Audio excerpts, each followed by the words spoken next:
think, act, and prosper.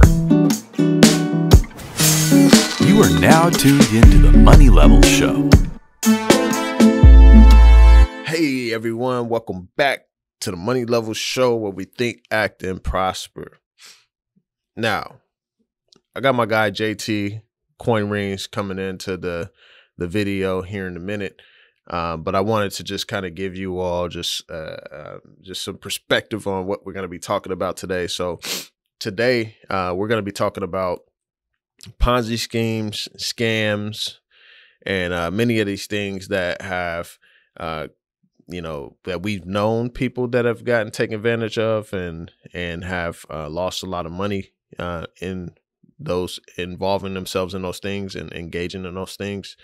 And then also, like, what ways have we lost money, in involving ourselves in these Ponzi schemes and these scams. And so I think it'll be a great opportunity for the audience to just learn, from our mistakes, learn from the mistakes of the people that we've known that have engaged in these things, and then also to be able to take away some things of what to look for so you don't get caught up in these scams. So let's go ahead and get into it. Let's go ahead and bring in my guy, JT. All right. So JT, he's back in the building. He's back in the building. Yesterday, we were just talking on the phone just about some of these scam projects and everything. And so that's kind of what we're going to dive into today. So JT, even as we had this conversation, if you can, think of some key takeaways, for the audience, as far as like, what are you going to be doing next time so that you don't get involved in these scams and these Ponzi schemes or whatnot. First and foremost, you have to examine. We leaving that for the end. That's for the end of the video, sir. You don't want to give them everything up front and then they don't watch the rest of the video. You know what I'm saying? So I got you. Yeah.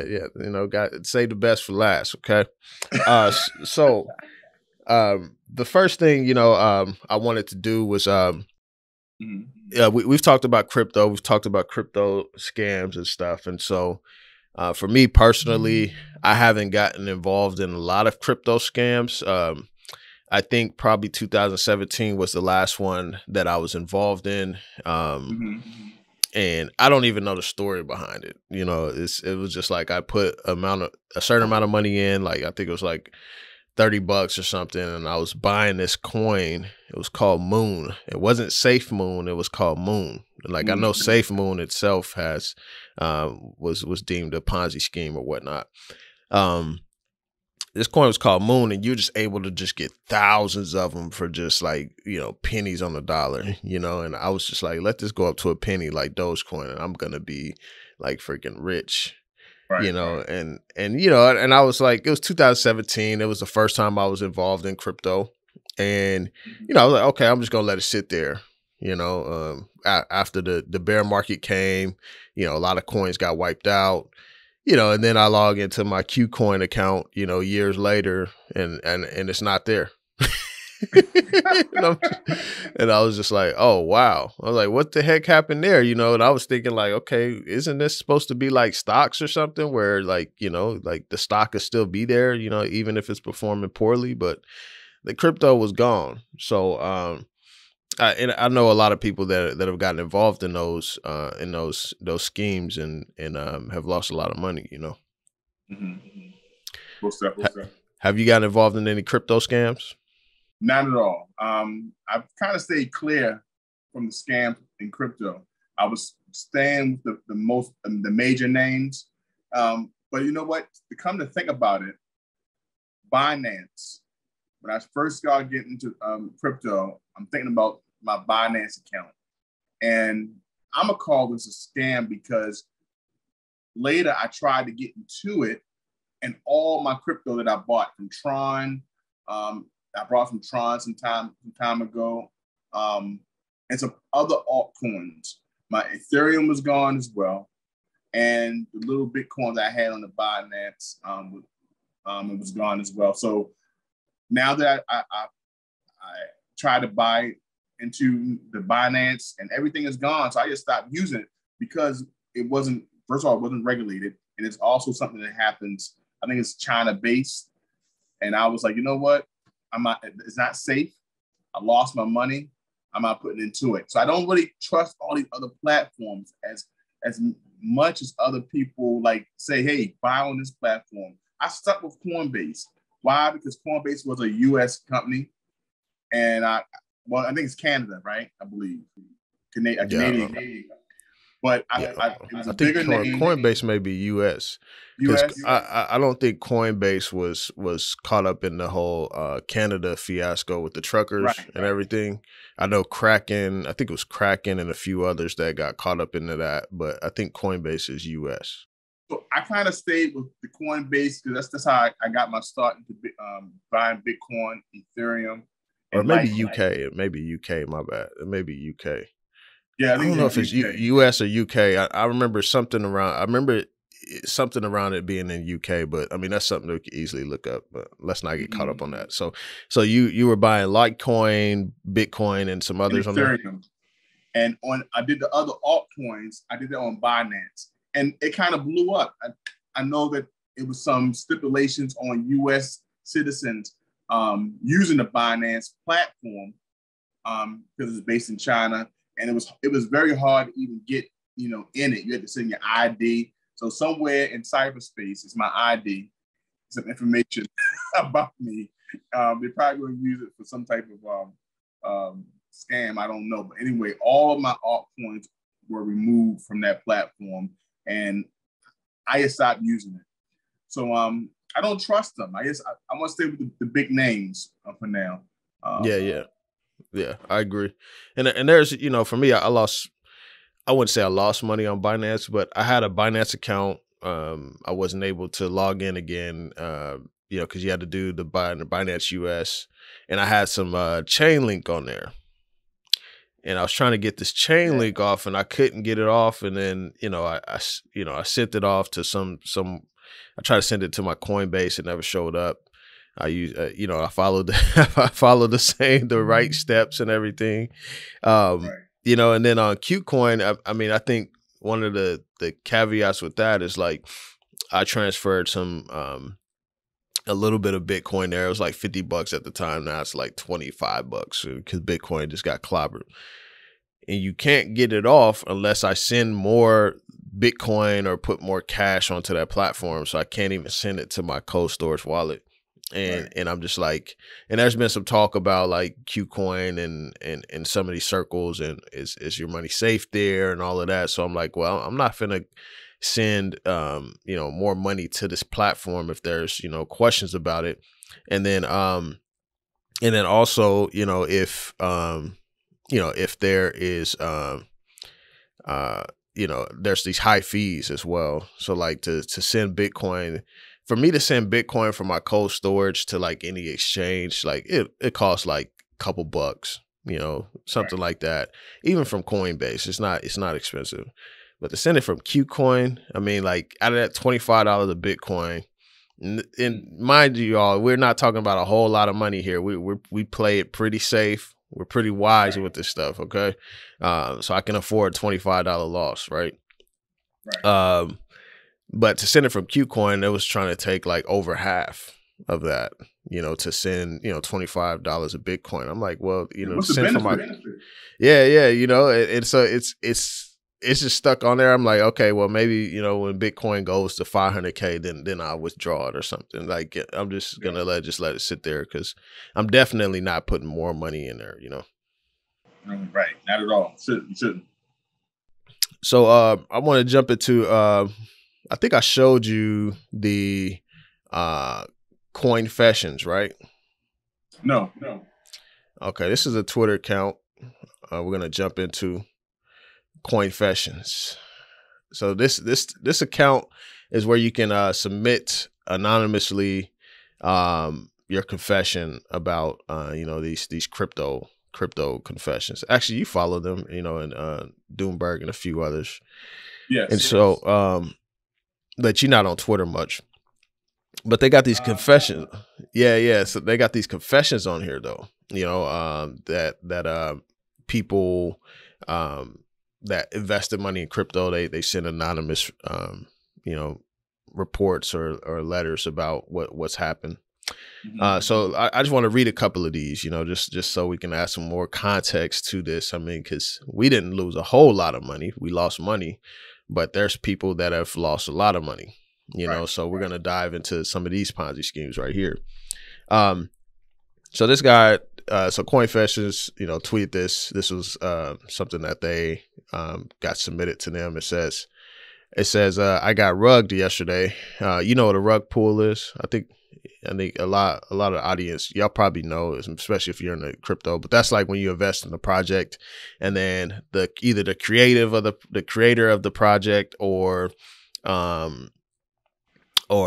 someone big within the project sells all the crypto. They suck all the money in and they sell all of their crypto, and then the price just plummets, and so they get that's called rug pulled. Okay. And so he said, I got rugged yesterday within a couple of hours of aping, which, I mean, that's slang for, pretty much going all in and stuff into this particular project. I realized it was going to go wrong. Any sane person would have eaten a small loss and left, but the Degan, I don't know what that is, in me wins the emotional battle every time. Mm-hmm. So he's saying that he got rug pulled yesterday from whenever he submitted this, and he should have took the small loss and left, because at that time you're feeling very emotional if you're seeing like the price dropping. But he's saying like he wins the emotional battle every time, so he ended up being the victim of a rug pull because he didn't listen to his gut. Then we got CoinFessions here. I work for a crypto protocol. I'm very young and on track to make $250K this year and possibly more with equity. Like 0.02% of people I know understand what I do. My mom thinks I should quit and get a trade job that pays quote unquote real money. I barely know how to do my job. So he barely knows how to do his job. Then you have another one, I've wiped 40% of my account in the last 2 months. I've been in a series of revenge trades after losing 10%. And I can't stop increasing my risk on every trade to try and make it all back. I feel so shit losing all that progress. I've started to question if I should just give up. Mm-hmm. So, yeah, man, I mean, it's a lot, man. I mean, look at this one right here. I've spent $10K building an NFT nonprofit to only raise $300. A lot of people are feeling those woes, man. I should have just donated the $10K. At least I would have gotten a tax deduction out of it. Right. Dang. So this person said my ex-boyfriend introduced me to crypto when we were together. We even went on NFTs together. Once it was all over done with, he stole the NFTs we went halves on and put me on blast on my Discord community. Yeah, it's the Wild Wild West out here, man. Yeah. It's the Wild Wild West. And this is why, like for me, I don't buy into the whole narrative, where, you have these crypto communities coming out. Oh, Bitcoin's up more than gold. Why would you invest in gold and stuff? And obviously right. Bitcoin is different, and I do invest in Bitcoin. I mine it, and I'm stacking for the long term Satoshis, but it's also like, yeah, this is why, I trust gold, because gold's, thousands of years of history. I know I'm not going to get scammed by me holding physical gold and not trusting a third party custodian, an exchange or anything like that. And so that is why I stack, because to avoid this. So most of my wealth is in metals, because, that's just what well, not most of my wealth, but yeah, I would say most of it. But that's kind of why I do that. It's because it's like, hey, well, at least, I didn't lose everything. I didn't lose freaking, the guy that put 10K in and brought out 300. That was what, not 3%. That was how much percent was that? I don't know. He lost a whole lot of money. Let's just say that, so, and, not to laugh at these people, like these people, are average people like us, and we want to kind of spread knowledge to them. But I just think that, that was the money was flowing the last 2 years. The M2 money supply was up. People were getting their hits, Yeah, they were getting their hits almost like on the streets. You got these drug fiends getting their hits. When the drugs are flowing, they all feeling good. But when it starts slowing up, then yeah.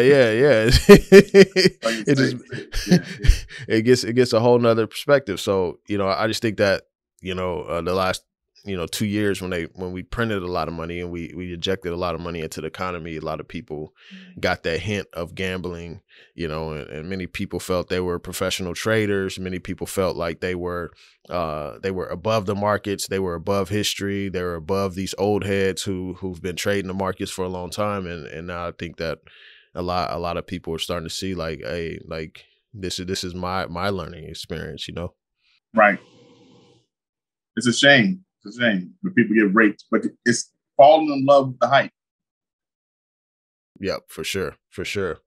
So, now that we've chatted a little bit about crypto Ponzi's, I mean, I just, released an interview. We talked with Doomberg, and we talked a little bit about Celsius and Tether and how Celsius did take their depositors' money. They filed bankruptcy. They were offering 18% on your crypto and everything. Everybody, they were essentially operating as a bank, and then now they're filing bankruptcy. And then this whole thing with Tether being tied to it, and Tether being a stable coin, a quote unquote stable coin, but they never really released their holdings of what makes them stable, what underlying assets are they holding to make them stable. And so when you look at USDC, they hold treasuries, they hold cash, things like that. So and they actually release their holdings, but Tether it's been a lot of secrecy behind it. But they ended up I think they gave Celsius a loan or something that came out in the bankruptcy filings and stuff. And yeah, so this whole thing is tied together, and that could be even a bigger, rug pull, especially the people that can't get their money back.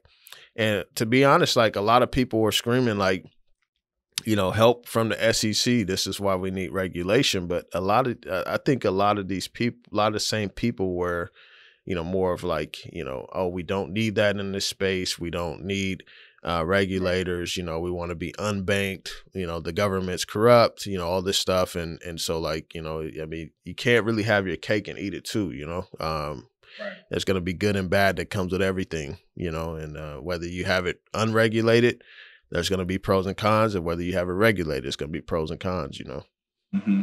That's true. So what do you expect? What can the person do?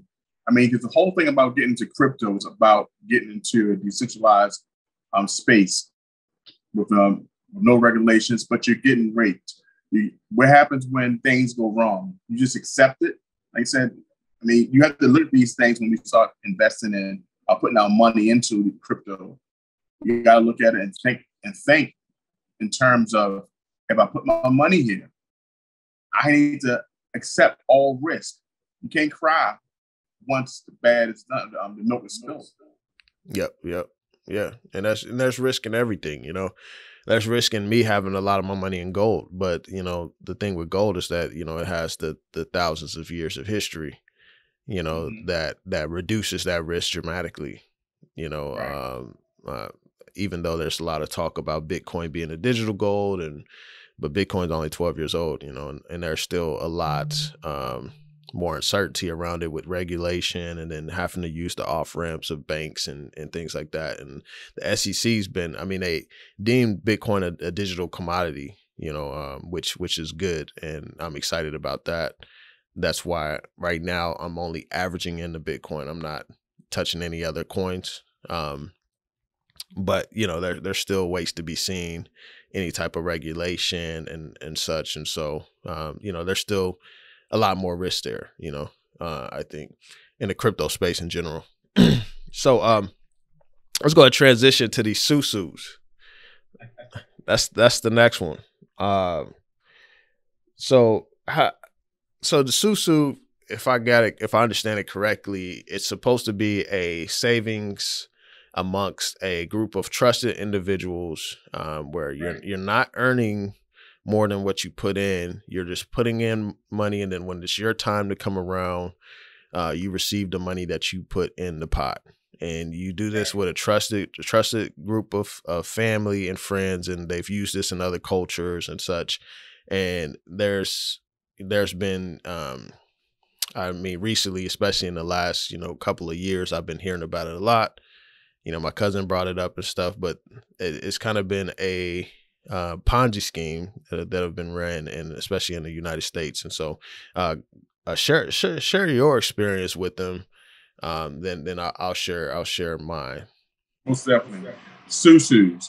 Like you said, the history of it is absolutely correct.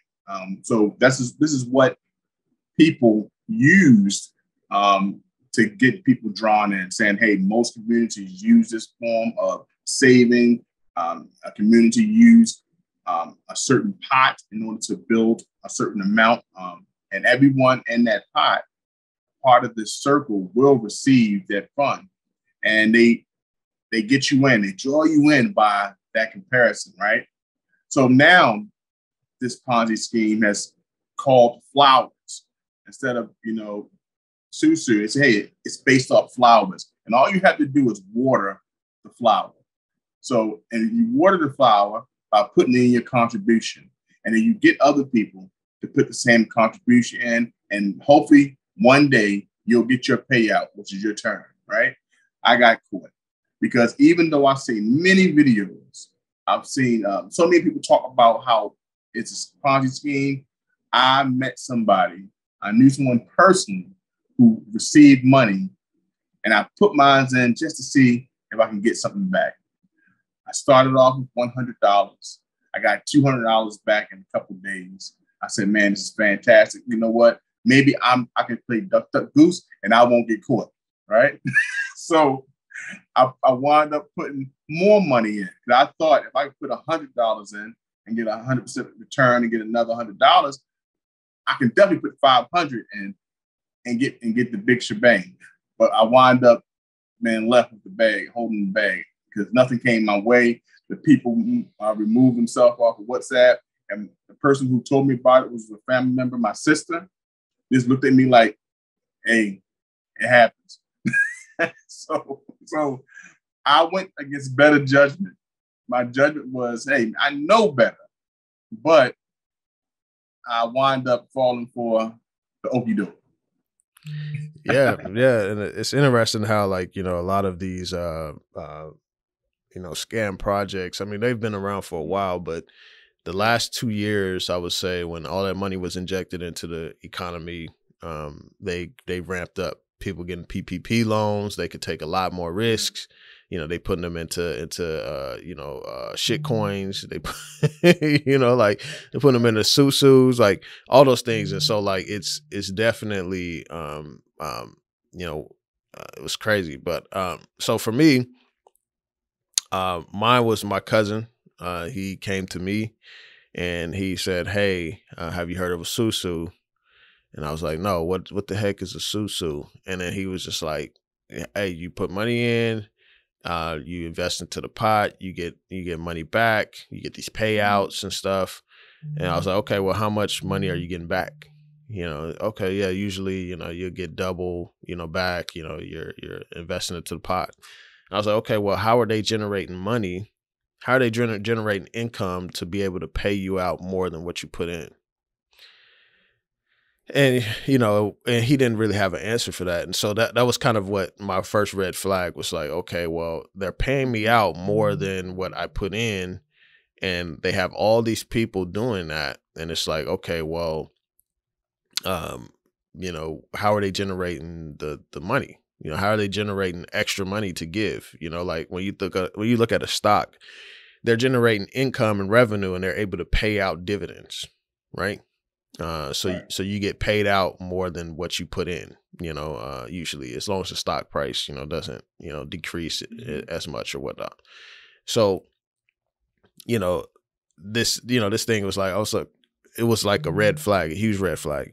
So, you know, he was talking to me about it, you know, multiple times. Hey, you know, I'm in multiple of them. I'm going to throw in, you know, this one I'm doing 1,000 a month. This one I'm doing 100 a week, 100 a month. You know, he was in multiple of them, and, you know, he got a payout. You know, I kept asking him, you know, we'll talk almost every day. Like, hey, did you get your payout yet? No, I didn't get it yet. Hey, did you get your payout yet? No, I didn't get it yet. Because, you know, at one point I thought about considering it. Like, okay, well, let me try one of these smaller ones, see what it do. You know, and then, but I didn't pull the trigger on that because I knew it was just too much of a red flag. So, anyways, you know, I'm glad you stayed strong. I knew better. I realized that once the water stopped pouring on the flour, that means people coming in, somebody get caught holding the bag. So, and I knew that was going to happen, but I thought I was going to be one of the lucky ones to receive the payout. So I'm glad you stayed firm. yeah, for sure. So, yeah, definitely. So, you know, long story short, you know, my cousin had thousands. I think it was like 12, 13 grand invested into these, or, you know, and then we didn't talk about it for a little while. Like, I stopped asking about it every day and stuff. And then, you know, one day, you know, we're talking and it just popped in my mind. Hey man, what happened to that giving thing? Did you ever get your payout and stuff? Like, what's going on with it? Nah, man, you know, I lost all my money, you know, messing with that. He's like, I really don't want to talk about it. You know, and I was like, bro, I was like, how much you lose, man? Like, you know, that's how you know you family. Like, somebody say they want to talk, they don't want to talk about something, and you still like probe for more information. You know, and he's like, man, I lost, you know, 13 grand. And so, you know, that was just like, okay, well, I'm glad I didn't, you know, jump into that scam. And, you know, to be honest, like, I like the idea of it. You know, there needs to be someone with a huge amount of integrity and a good reputation. It's hard to find integrity and reputation, good reputation with people you don't know. You got these people, you know, on WhatsApp, you know, whoever, you know, you may have somebody connected with them, but what they would do is like, they would tell, you know, one person to go recruit two people, and then those two people to go recruit two people. So then you're getting further away from like who actually knows this person that's running the susu. Right. And so, you know, like, there's definitely, you know, some positives to it. I think, especially if you have, you know, say people in your friend or family group that can't really save money. Right. And it's like, okay, well, let's do this so that we can actually save money. But it involves a lot of trust and a lot of integrity, and you have to have a good reputation. So, you know, I was researching it and I was like, hey, this actually sounds like a good idea, but, you know, it won't be something I'll be starting, especially not now with the bad rep that it has, you know. You're right, not at all. Please don't do it. Definitely has a bad rep. It's bad money management. And it catches people at a vulnerable time. Because $13,000 can be used in so many ways, just like my $500 can be used. And like I said, even if you know better, saying it doesn't make much sense, but you still want to gamble. And it's not like I wouldn't compare it to like gambling and the lottery. But I know people who spend hundreds of dollars on lottery tickets and win nothing at all with a hope to win. And that's how I felt a little bit about this susu. I'm like, you know what? Maybe I'll be the lucky ones who get paid out, and I'll wind up rejoicing with this money in my pocket, and I'll say it was a good decision then. Just like I got baited in with $100. And like I said, I think this usually falls in people's laps who don't have sound money skills. And I can definitely say I didn't have, I don't have the soundest money skills, especially during that time. I was just saying, you know what, a hope and a prayer. And that's a bad mix when you put your money in. All right. So let's jump into the biggest scam of them all. Let's talk about inflation. Let's talk about taxation without representation. Obviously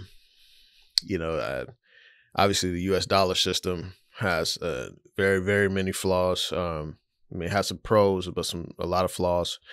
So let's talk about that.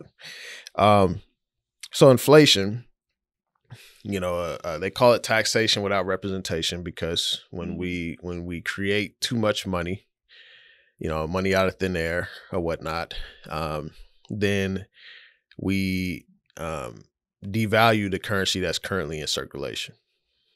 And so people that are holding dollars are ultimately holding the bag because of increased prices.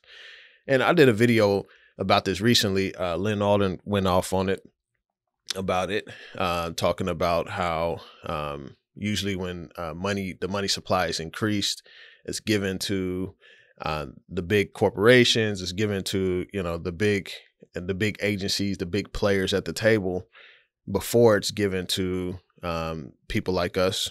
And those people are able to go spend that money into the economy and to buy goods and services cheap. And then by the time it gets to us, we start to see the prices rising. And so and then she also went in about the PPP loans, how like a lot of corporations filed for that money. They didn't have to so they didn't have to necessarily fire any employees, but they decided to file for that money anyway. Oh, excuse me. Thank you. And then on top of that, you had big corporations filing for it, and that money went to some of the top percentage earners or people of wealth, that were able to file for PPP loans to prevent laying employees off, and they just got free money, free money from taxes, and obviously we didn't pay higher taxes, but we're paying the tax now through inflation. So now we're paying more. You're getting more sales tax, more property taxes, all those things. For me, my property tax went up. My supervisor at work, she actually had her mortgage went up $700 because of the property taxes. So I mean, we're seeing it everywhere. I mean, fuel, food, everything, and obviously, I mean, the prices have decreased some, but I just don't think it's over yet. So what's your take on the biggest scam of it all? With government spending more money than they have, not bringing in as much money as they have, and pitching to us, the regular people, that we're not having to pay higher taxes and all these things, but then now we're having to pay higher taxes through inflation. So what's your take on that? We see it all around us right now. The byproduct of the stimulus actions at that time, I'm sure hundreds of thousands, millions of Americans thought it was the best thing for it to be done, receive the money during that time period to take care of bills that were backed up, save the money, also take advantage of the programs such as the PPP loan, also taking money out from their 401k and other investments during that time frame because it was allowed. But now we're all paying the price because we see inflation all around us. We're paying more at the pump. We're paying more in supermarkets. We're paying more just for daily living. One thing we have to realize is that we had to pay for our past sins. We for those who said it, I didn't realize at the time. Hey, we're gonna pay for this. We're gonna get paid. We're gonna get smacked in the head with inflation. It's the worst thing that the administration could have done by giving out these stimulus checks. But for those who in need, it was the only Band-Aid that we could probably see as a benefit, right? But now we see that it was disastrous. I look at what's going on at the supermarket, and I'm taking pictures of I can't believe this watermelon, 3 slices costing like $7 when a whole watermelon used to cost like $5. So it's like everything is being priced. The price is stayed. The gas tank was ridiculous for before June 21st. Remember, some states, and I think California was $8. I think the high that I've seen was close to $6, and I'm sure it was close to $6 where you was at as well. Our buying power is shrinking, and we haven't seen much relief. So if you don't have sound money management and having things set away and prepare for this, you'd be in trouble.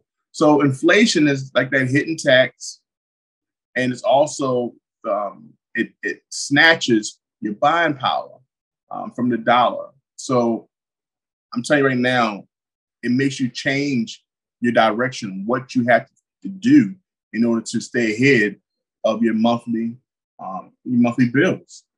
Mm-hmm. Yeah, and that's like, and I call it the biggest scam of all because governments can print the money or the currency that we go to work every day for. Right. We have to put in hours. We have to. Some people have to put in strain on their bodies. To work for money. Deal with stressful environments. Things like that. Right. Some people have to put their life on the line for money. Whether that's a law enforcement officer or whatnot. And the governments can just go in and just hit the print button, and hit the buttons behind the screen and create money. Now, there's obviously, it's not just that simple. For it to get into the real economy, it takes a lot of fiscal support, which that's what we saw with the pandemic and whatnot. And but like just looking at the budget deficit, we have trillions of dollars in deficits for a budget every year. I think it's $1 trillion. At one point it was 3 trillion, I believe. But this is big government. Like we're having to pay for big government. They're constantly creating more positions. They have that they pay a lot more pensions for, medical insurance for. We're paying for, obviously military, which I think that's a necessity. I don't support war, but I think just being able to protect yourself is a necessity. Right. And then you have all the benefits from, the baby boomers, that voted in, pensions, Medicare, all the benefits that they voted in for their parents that fought in World War II, which rightfully so, they needed to get paid out. And so, there's just a lot of nuances to it. And I think that the biggest way to store value is to store it in something that can't be printed. Right. Gold can't be printed. Bitcoin can't be printed. So, that's kind of just how I look at it. And obviously we still have to use dollars as a medium of exchange. But it's just about how you do it and how can you make more money? How can you make that money work for you so you're not spending more of your time trying to earn money that they can print? There's a lot of things in it. So I do want to leave with some takeaways. I can start with a couple. One for me, not to get caught up in these scams. Obviously, the U.S. dollar and the government, that's just inevitable. The only way to beat that is to make your money work for you and to use your money wisely.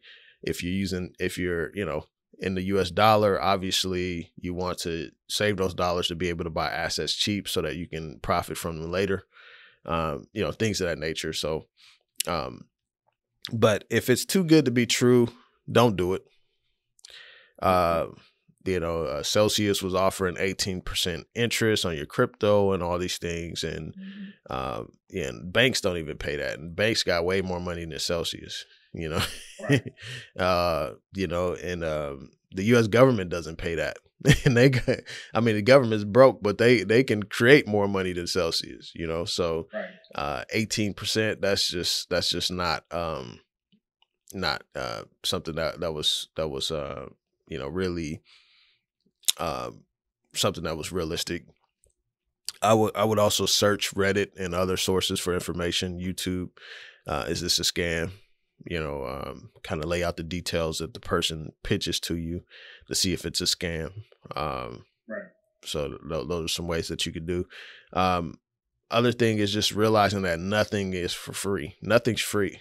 There's these crypto scams that go online. I remember when Charles Hoskinson would do his YouTube live streams, and they would the scammers would come in and just shift the whole live and make it to where he's in a little box in the corner, donate ADA, and then you receive this amount of ADA back. They would do it with Michael Saylor come on, with some of these big guys come on about crypto. They would actually just hack YouTube and do that. And at first, I almost fell for that. I was like, oh, this is a no-brainer, Right. And then I reached out to a friend of mine. He's been in the crypto industry for a while. He was like, don't do it. It's a scam. And then he sent me a tweet that Charles Hoskinson posted, and he was like, nothing's for free. Don't expect to receive something for free by sending crypto to an address. That's not how the world works. And so, if someone's telling you that you can earn money for free by sending your money, then that is a huge red flag. Same thing with the DMs and the messages. I mean, if you're active on Twitter, a lot of times these crypto profiles will, it's mostly Asian women. I don't know where they getting these pictures from, but the pictures all look similar. They showing the person drinking wine on the beach, or it's a picture of a dinner table on the sunset of the water, the crypto, oh, you're making a lot of money off crypto, and trying to just pitch this whole image to you, and then a lot of them are Asian women, and it's just okay, well, this is a common theme. Why is it always Asian women? Why isn't it other people doing that?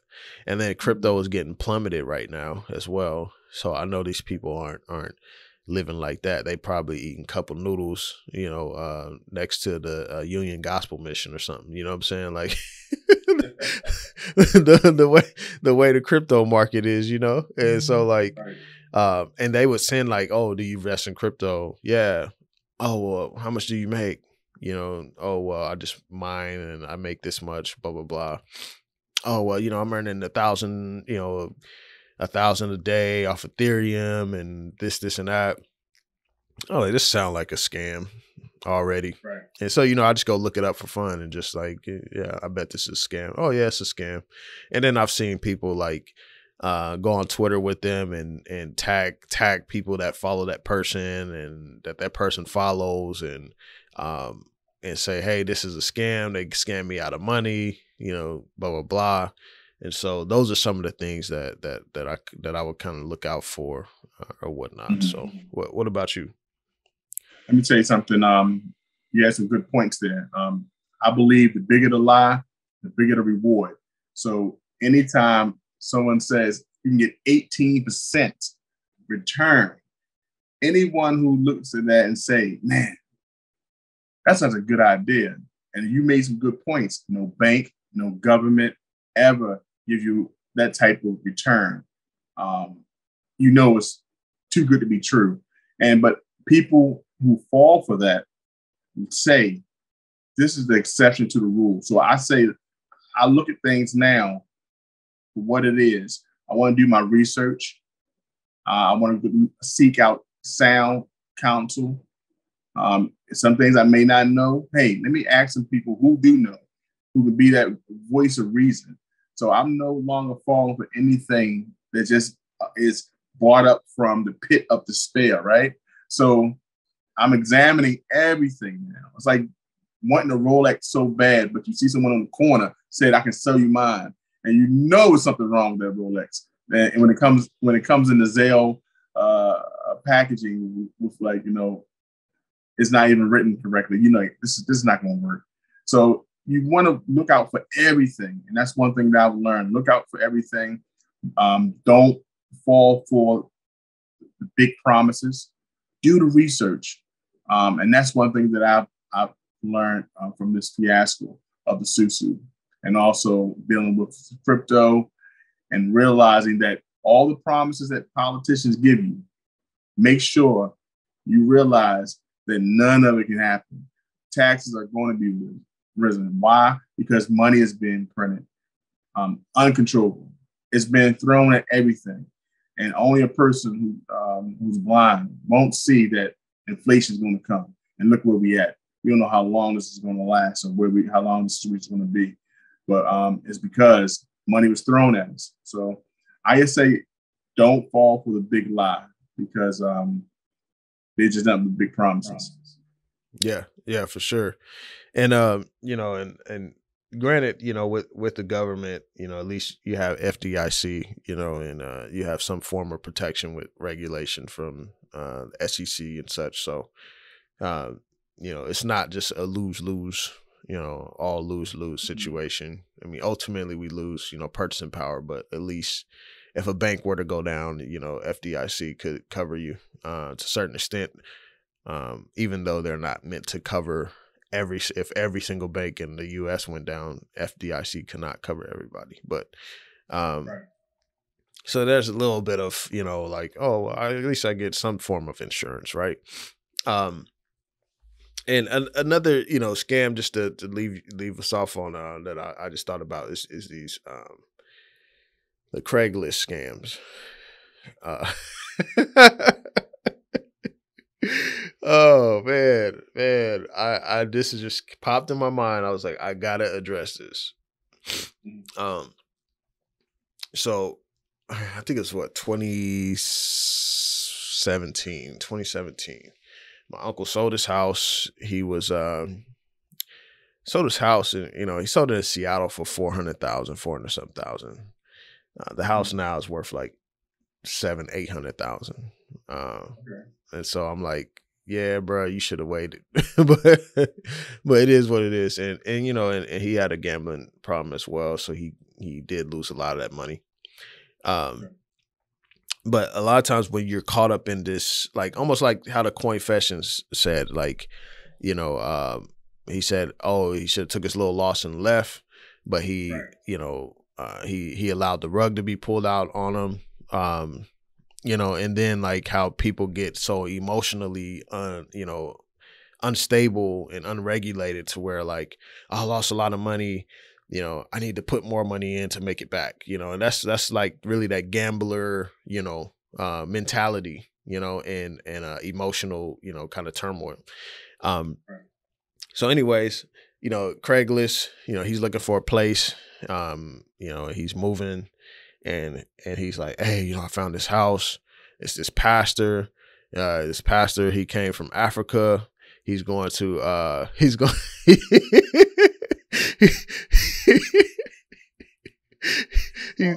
moving. Yeah, he's moving here. And he has to move out of this place, you know, and he's gonna rent it to me.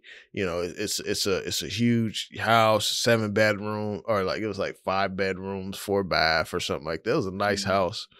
And then he's like, and it's only like $700 a month. You know, at that, I mean, it's 2017. Rents were a little bit cheaper than, especially in Oklahoma, but like $700 a month. I was like, nah, that's a big red flag right there for this, you know. So then he's arguing with me. Oh, it's real. And then, you know, I have to tell him like, hey, Unc, man, let's look at the email, man. there's a lot of misspelled words, Right. a lot of mispunctuation.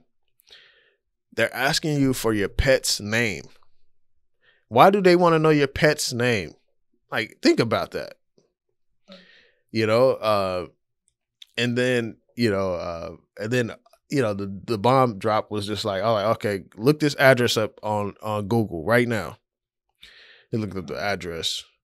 The joint's posted on Zillow for like $1,700 or $1,800 a month. And I'm like, man, and you know, one of the crazy things about that was they were saying like, oh, you can lease the home forever. And I'm like, I don't think no homeowner really, you know, I mean, some owners may be open to it, but they're gonna want to renew the lease every year or whatnot. Right. But like they said, you could lease the home for however long you like and all this stuff. And I'm just like, yeah, that, you know, what if you were like, you know, someone who trashed the place and everything, and like, you know, so he almost fell for that, man. But you know, that's another place to look for scams as well. So well, y'all, I'm sure there's a lot more scams out there. You know, many more. A lot more. But ultimately, look out for these crypto scams, Susus, obviously inflation. Right. And then Craigslist, man. Craigslist. All right, JT, appreciate you coming on, man, chopping up these scams. You know, hopefully the people can take something with them. Where can the people find you? Guys, you know, find out about what you do.